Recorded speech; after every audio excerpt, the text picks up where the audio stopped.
Assalamualaikum warahmatullahi dan salam sejahtera. Saya ucapkan kepada pensyarah serta rakan-rakan saya sekalian. Kami daripada kumpulan kajian akan membentangkan tajuk iaitu perbandingan di antara sistem pentadbiran awam di negara Australia dan juga negara Singapura. Dengan memberi fokus utama kepada tiga aspek utama iaitu birokrasi, sistem pentadbiran dan juga dasar pendidikan. Pemilihan dua negara ini dibuat kerana kedua-duanya mengamalkan model pentadbiran yang berbeza tetapi diiktiraf sebagai negara yang mempunyai pentadbiran awam yang sangat berkesan. Sepanjang pembentangan ini, kami akan melihat bagaimana struktur pentadbiran yang memberi kesan terhadap kecekapan dalam pelaksanaan dasar dan juga pembangunan modal insan.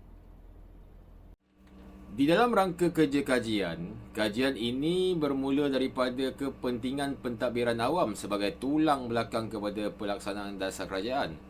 Negara Australia dipilih kerana mewakili sistem persekutuan di mana kuasa diagihkan daripada kerajaan pusat dan juga kerajaan negeri. Sebaliknya, negara Australia dipilih kerana mewakili sistem unitari yang mana ia mengamalkan pemusatan kuasa di bawah kerajaan pusat sahaja. Oleh itu, fokus kajian kami ini memberi bandingan di antara tiga perkara utama iaitu dinamika birokrasi, kecekapan sistem pentadbiran dan yang terakhir pelaksanaan dasar pendidikan sebagai ukuran dalam pembangunan modal insan. Konteks dalam negara Australia.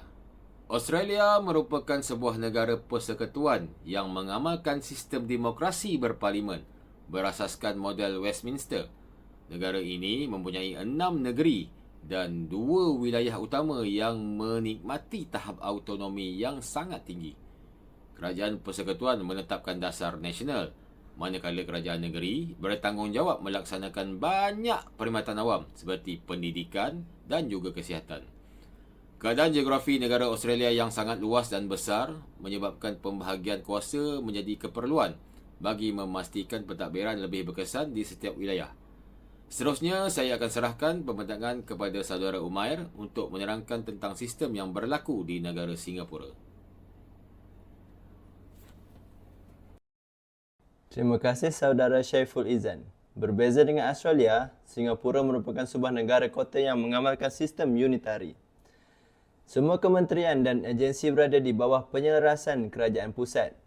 Disebabkan keluasan negara yang kecil, proses membuat keputusan dapat dilakukan dengan lebih cepat tanpa perlu melalui kerajaan negeri. Namun begitu, sistem ini juga menyebabkan kebanyakan keputusan bergantung kepada kerajaan pusat dan ruang autonomi tempatan adalah sangat terhad. Dalam sistem Australia, kerajaan persekutuan berfungsi menggumbal dasar kebangsaan dan menyediakan pembiayaan. Kerajaan negeri pula bertanggungjawab menyampaikan perkhidmatan kepada rakyat seperti sekolah dan hospital.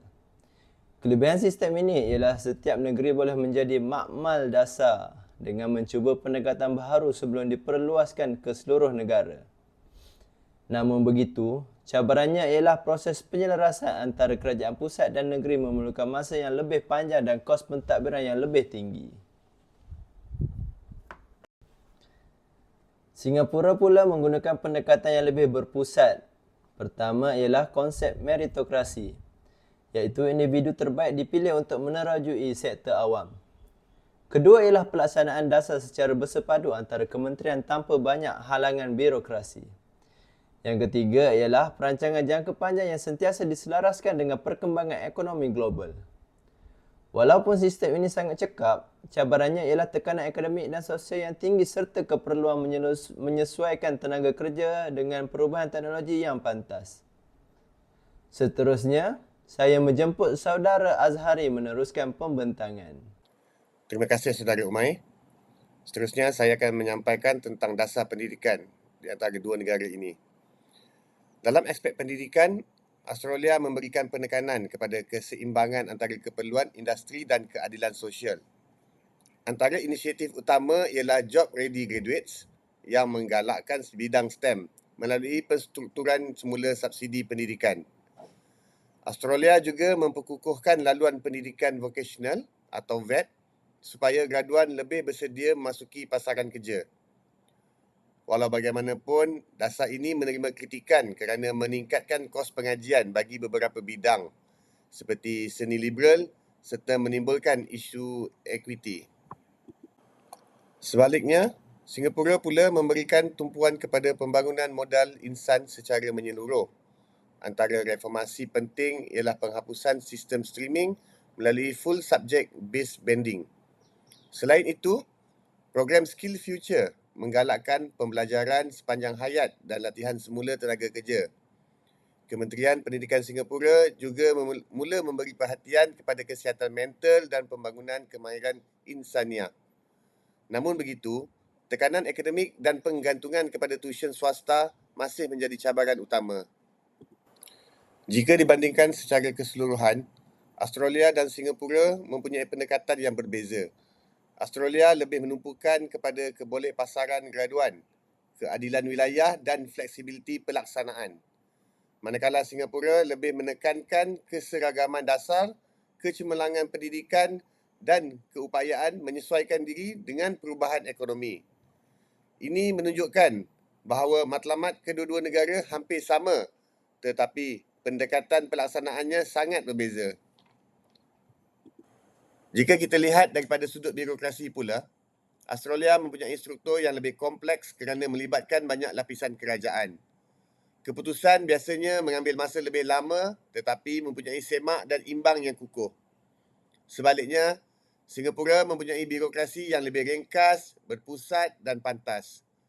Kesimpulannya, Australia lebih menonjol dari segi aspek demokrasi dan penyertaan awam, manakala Singapura lebih unggul dari segi kecekapan dan kelajuan pelaksanaan. Seterusnya, saya menjemput saudari Syuhada untuk menyampaikan bahagian yang terakhir. Silakan. Terima kasih Saudara Azhari. Secara ringkasnya, Australia boleh dianggap sebagai sebuah makmal inovasi dasar kerana setiap negeri bebas mencuba pendekatan yang sesuai dengan keadaan masing-masing. Singapura pula lebih sesuai digambarkan sebagai mesin strategik nasional di mana semua kementerian bergerak ke arah matlamat yang sama secara terselaras.